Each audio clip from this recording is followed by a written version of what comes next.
진짜 한번 여기 화로구이 사장님은 벤치마킹 가셔야 돼요. 불판 가는 거 한 번도 불판 갈아주세요 해본 적이 없어요.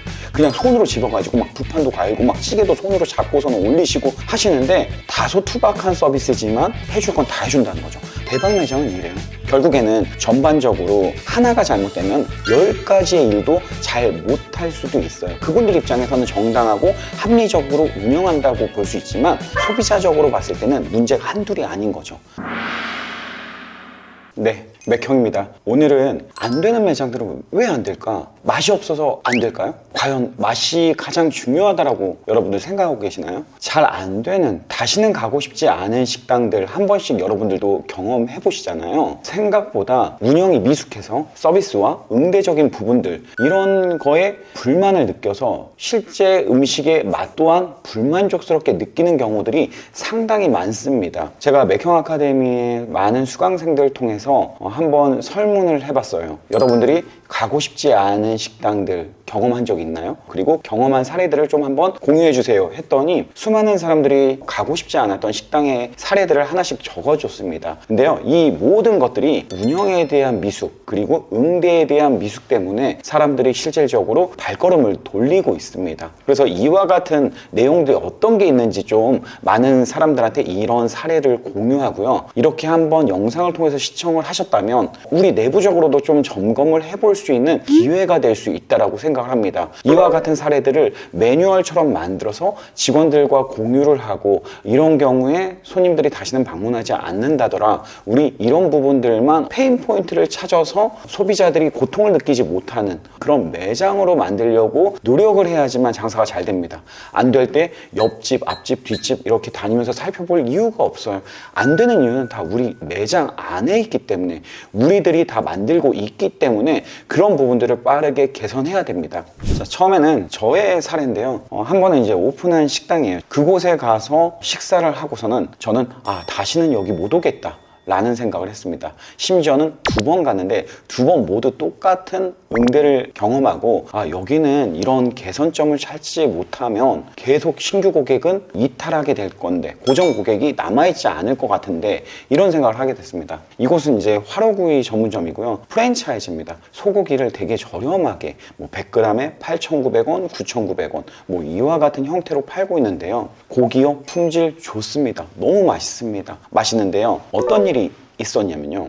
일단은 숯불에 불은 살아서 들어왔지만 먹는 즉시 불이 계속 꺼지는 겁니다. 그래서 이 덕트를 당겨서 고기에 불을 내려고도 막 해보고 하는데도 안 됐어요. 그러면서 또 고기를 또 주문해서 새로운 고기를 먹기도 했습니다. 근데요, 이렇게 숯불이 살아나지 않는 상태에서 고기를 먹다 보니까 고기가 너무 천천히 익고요. 천천히 익다 보니까 먹었을 때 맛이 없습니다. 정말 센 불에 구웠을 때 그 소고기를 바로 먹었을 때 정말 그 맛과 너무 다른 맛이 났었어요. 그래서 사장님 불이 자꾸 꺼지는 것 같습니다 라고 이렇게 요청을 했더니 숯을 갖다가 추가해 주셨어요. 그리고선 또 먹는데 금방 또 불이 죽었습니다. 이렇게 3번을 반복하고 나서 사장님께서 아이쿠야, 옆에 공기구멍을 안 열었네. 이 화로에 들어올 수 있는 공기구멍을 열지 않다 보니까 불이 이제 계속 꺼졌던 거죠. 이런 거는 이제 운영의 미숙인데요. 이렇게 꼼꼼하고 깐깐하게 관찰하지 않았던 부주의에서 일어나는 부분이죠. 소비자들이 고깃집을 안 하는 이상 그런 걸 잘 모릅니다. 모르고 저도 마찬가지로 식당을 운영하지만 사실 그 부분을 생각 안 하고 먹게 됐어요. 왜냐하면 소비자적으로 제가 가서 음식만 즐기려고 하지 이 환경에 대해서 뭐가 어떻게 되고 막 면밀하게 살펴보진 않거든요. 그 부분까지 이해합니다. 저희가 좀 더 맛 없는 고기 먹을 수도 있죠. 다음에는 저희가 신경 써가지고 공기 구멍 열고서는 먹으면 됩니다. 한데요, 이제 불판이 달궈져서 타다 보니 고기가 탔습니다. 그래서 이 부분에 대해서 일하시는 분께 여기 판 좀 갈아주세요 그랬더니 정말 제가 사진을 못 찍은 게 너무 억울하지만 그 불판 자체가 정말 시커먼데도 아직 먹어도 돼요. 고기가 불판에 안 눌러붙어요. 괜찮아요. 딱 이렇게 말하는 거예요. 그래서 그때 약간 좀 문화적인 충격을 받았습니다. 이제 일하시는 분도 마음에 걸렸는지 오셔가지고 갈아주셨습니다. 그런데 굳이 갈아줄 거 그렇게까지 했어야 됐나? 라는 생각이 드는 거죠. 어쨌든 더 중요한 건 반찬도 되게 조금씩 야박하게 담아서 주셨고요. 고기도 이렇게 먹는데 시간도 오래 걸렸고요. 그런 거 아시죠? 보통 20분 이상 음식을 먹다 보면 렙틴 호르몬이라고 지방세포에서 분비되는 건데 식욕을 억제하는 호르몬이 나온대요. 그래서 우리 옛날부터 밥을 천천히 꼭꼭 씹어 먹어라 이렇게 얘기하는 거는 식사 시간을 길게 가져갈수록 포만감이 느껴져서 덜 먹는다는 거죠. 근데요, 고기를 빨리 구워서 많이 먹어야 사장님도 매출이 많이 나올 수 있는데 천천히 먹다 보니까 이미 배가 불렀어요. 이래서 매출이 또 안 나오는 매장이 되는 거잖아요. 그리고 중요한 거는 찌개를 하나 시켰어요. 찌개를 시켰는데 된장찌개가 8,000원입니다. 그 8,000원짜리 된장찌개에 호박, 두부, 양파 말고는 없었어요. 저는 여기서 보고 어떤 걸 느꼈냐면요, 메인 메뉴를 싸게 팔다 보니까 사이드에 야박해요. 왜? 남지 않고 원가율이 높으니까 사이드를 충분하게 주지 못한다는 거죠. 근데요, 여기서 한번 생각해 봐야 되는 거는 잘 되는 매장들은 메인 메뉴에서 돈을 비싸게 받습니다. 그리고요, 사이드를 저렴하게 받고 푸짐하게 차려줍니다. 이러면은 고객의 만족도가 높아져서 메인 메뉴 또한 훌륭하다라고 느끼는 거죠. 이곳과 또순이라는 양평동에 있는데 되게 오래됐습니다. 여기 토시살 말도 안 되는 금액에 정말 비싸게 팔죠. 근데요, 여기 가면은 고기를 듬뿍 넣은 된장찌개를 매우 저렴하게 팔고요, 심지어 향도 좋은 냉이 나물도 푸짐하게 줍니다. 그래서 또순이를 갔을 때는 고기는 비싸지만 항상 만족스러운 식사를 했다라고 생각하는 경우가 너무 많습니다. 하나 더 나아가서 거기 계시는 이모님들 생각보다 바쁜 매장에 있다 보니까 친절하지 않아요. 하지만요, 친절하지 않음에도 불구하고 해줄 건 다 해줍니다. 진짜 한번 여기 화로구이 사장님은 벤치마킹 가셔야 돼요. 불판 가는 거 한 번도 불판 갈아주세요 해본 적이 없어요. 그냥 손으로 집어가지고 막 불판도 갈고 막 찌개도 손으로 잡고서는 올리시고 하시는데, 다소 투박한 서비스지만 해줄 건 다 해준다는 거죠. 반찬 주세요 그러면 정말 빠르게 듬뿍 담아서 갖다 주고요. 대박 매장은 이래요. 결국에는 전반적으로 하나가 잘못되면 10가지의 일도 잘 못할 수도 있어요. 그분들 입장에서는 정당하고 합리적으로 운영한다고 볼 수 있지만 소비자적으로 봤을 때는 문제가 한둘이 아닌 거죠. 제가 최근에 경험한 사례를 말씀드려보면 결국에는 맛보다는요, 운영 능력이 있습니다. 운영 능력에 따라서 고객은 이곳에 다시 온다, 다시 오지 않는다 이런 생각을 하는 거죠. 아카데미에서 수강생들에게 다시는 가고 싶지 않은 곳, 발걸음을 돌리고 싶은 곳, 어떤 곳이 있었냐라고 물어봤을 때 이런 얘기를 했어요. 첫 번째, 찬이 차갑고 말랐을 때. 바쁠 때 대비해서 반찬을 담아놓는 곳 생각보다 많습니다. 저도 방금 전에 순댓국을 한 그릇 먹고 왔는데 무생채와 깍두기, 부추가요, 심지어 쌈장까지 다 말라 있었어요. 이거 점심때 바쁜 시간 대비해서 쌓아놓은 거거든요. 근데 제가 간 시간은 1시 반이었습니다.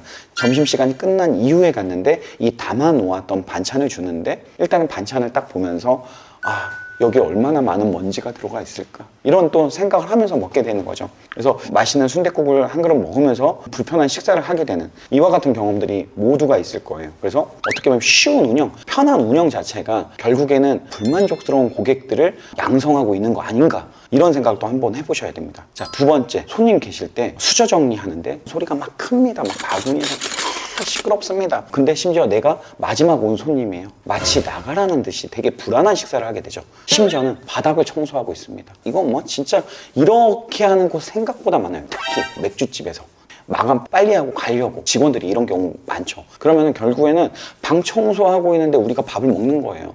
막 이건 기본인데 이런 기본도 안 지켜지고 운영되는 곳이 많습니다. 이럴 때 발걸음을 돌린다고 또 이야기를 해요. 자, 세 번째는 덩치가 큰 6명의 손님이 들어가는데요, 안쪽에 테이블이 2개가 있음에도 불구하고 입구 쪽에 조그만한 테이블을 6명에서 앉으라고 이렇게 안내를 했을 경우, 안에 있는 2테이블을 붙여주시면 안 될까요 했는데 퉁명스럽게 거절당했을 경우, 그러면 뭔가 합리적인 이유를 설명해주면 좋은데 예약석이라든가 뭐 그렇게 그런 일말의 설명도 없이 무조건 안 된다고 퉁명스럽게 내가 정해준 자리에 앉아 이랬을 때 주문도 안 하고 그냥 나왔다고 합니다. 그래서 이 주인이 우리 종업원분들이 어떻게 일을 하는지 일일이 관찰할 필요도 있어요. 왜냐하면 종업원들이 최전방에서 최전선에서 일을 하고 있기 때문에 어떤 일들이 일어나는지를 내가 관심을 안 가지면 모를 수가 있거든요. 네 번째는 갈 때마다 맛이 변하는 집이라고 합니다. 예를 들어 밥의 상태가 또 변했을 수도 있고, 또 나아가서 국물 요리 같은 경우 싱겁거나 짭거나 일정하지 않았을 때 발걸음을 돌린다고 합니다. 이 부분이 유일하게 또 맛에 관련된 부분이네요. 이것 또한 우정적인 부분일 수도 있어요. 일하는 사람이 자꾸 바뀐다던가 일정한 레시피에 대한 트레이닝이 되어 있지 않다라는 거죠. 자, 5번째는 웨이팅을 했다가 입장을 했는데 나보다 늦게 온 손님한테 먼저 세팅이 되고 식사가 나갔을 때 궁금할 수 있잖아요. 내가 더 먼저 왔는데 단일 메뉴다 보니까 다 같은 메뉴를 시키고 있어요. 그러면 물어볼 수 있잖아요. 죄송한데 저희가 저 손님보다 일찍 왔는데 저희 음식은 언제 나오나요? 딱 이랬는데 그냥 듣는 채 맞는 채 금방 나와요 이러고 그냥 쑥 지나가 버리는 경우. 이러면은 맛있는 음식이 딱 제공이 되더라도 먹었을 때 별로야. 아까 당한 그 서비스가 기분이 나빠서 별로야. 이게 어쩔 수 없어요. 사실 음식이라는 거 귀로 먼저 듣고 눈으로 보고 이런 다음에 미각을 사용해서 먹다 보니까 기분 자체가 나쁘면 별로입니다. 별로예요. 그래서 이런 부분들도 신경을 써야 되는 부분이고요. 그리고 6번째, 이거는 좀 센데요. 주방 안에서 스푼으로 맛을 보면서 입에다 넣었다가 국물 떠먹고 또 넣었다가 국물 떠먹고 그러면서 조미료를 또 그 스푼으로 넣고 이제 이런 것들을 봤을 때 영원히 다시는 가고 싶지 않다. 그리고 주변에다가 가지 말라고 얘기해야지. 이러면은 결국에는 안 좋은 스피커의 역할자로서 정말 많은 사람들한테 안 좋은 소문을 내게 되는 거죠. 자, 7번째는 테이블이 끈적거리는 집. 심지어 행주도 제대로 안 빨고 사용하는 집들 생각보다 많습니다. 그러다 보니까 테이블에 뭐 수저 넣는 거, 올리는 거 자체가 되게 불쾌한 기분을 느꼈을 때도 생각보다 식당 가면 많습니다. 심지어는요, 인도 사람들이 손으로 음식을 먹는 이유 뭔지 아십니까? 이유는 수저 문화, 이 남의 입에 들어갔던 거 아무리 씻었다고 해도 내 손보다 더 더러울 거라고 생각을 한대요. 이거를 제대로 뭐 식초라도 떨어뜨려 가지고 삶을까요? 삶은 걸 내가 보지 않는 이상 어떻게 될지 모르잖아요. 그래서 식초 넣고 삶는 과정을 영상을 찍어서 어필해도 좋은 그런 식당이 될 수 있고요. 심지어는 수저집을 사용해서 위생적으로 딱 세팅을 해주는 것도 너무 좋을 것 같고요. 그리고 그 위에 수저를 올릴 수 있는 종이까지 접어서 놓아준다라고 하면 이곳은 정말 고객을 위해서 신경 쓰고 있구나 이렇게 생각이 들고 이런 곳은 믿고 신뢰하고 자주 갈 것 같다라는 또 반대적인 생각을 하게 됩니다. 8번째는 여름에 사람이 없다고 첫 손님으로 갔는데 에어컨 안 틀어주는 집. 일단은 손님이 올 때까지 기다리는 직원들은 막 힘들어서 땀을 흘리고 있는데 사장이 그걸 너무너무 아끼는 거죠. 그렇게 아끼다가 여러분들 뭐 되는 줄 아세요? 똥 됩니다. 큰일 나요. 마지막, 상추깻잎 비쌀 때 딱 적어놓고선 추가 2,000원 받는 집. 그런 데는요, 저부터도 안 갑니다. 여기 앞에 식당 있는데요, 여름에 비쌀 때 항상 상추 추가를 써놔요. 그 집 냉삼 맛있거든요. 너무 맛있는데 안 갑니다. 그런 데들이 장사가 안 됩니다. 손이 크고 푸짐해야지 장사가 잘 돼요. 일례로 주방장이 사장하고 싸웠어요. 싸워가지고 너 내가 이제 이달 말까지만 일하니까 어디 한번 망해봐라 하고서는 재료를 아끼지 않고 막 퍼줬대요. 그 집 대박 매장 됐대요. 그러니까 이와 같은 사연들도 있어요. 결국에는 손 큰 사람, 마음의 여유가 있는 사람, 퍼줄 수 있는 사람, 이 음식 장사 이게 본질이고 기본이라고 저는 생각합니다. 자, 오늘 이렇게 공통된 겹치는 내용들이 다 이와 같은 이야기들입니다. 그래서 이거를 우리는 하나로 정리해서 QSC라고 얘기하죠. 진짜 이 기본을 안 지켜서 고객은 이탈한다 라고 여러분들이 생각을 하면 좋을 것 같습니다. 그래서 오늘부터 음식을 더 맛있게 만들려고 하는 연구보다요, 이 음식의 일정한 맛을 내기 위한 노력을 하는 게 더 맞고요. 그리고 직원들을 한번 돌아보세요. 내가 보이지 않을 때 직원들은 이와 같은 인색한 마음의 실수를 또 하고 있다라고 충분한 생각이 듭니다. 이런 부분만 닦고 조이고 기름치잖아요. 여러분 매장 어느 순간 마케팅하지 않아도 소문이 나서 잘 되는 매장 될 수 있습니다. 자, 오늘 영상은 여기서 끝!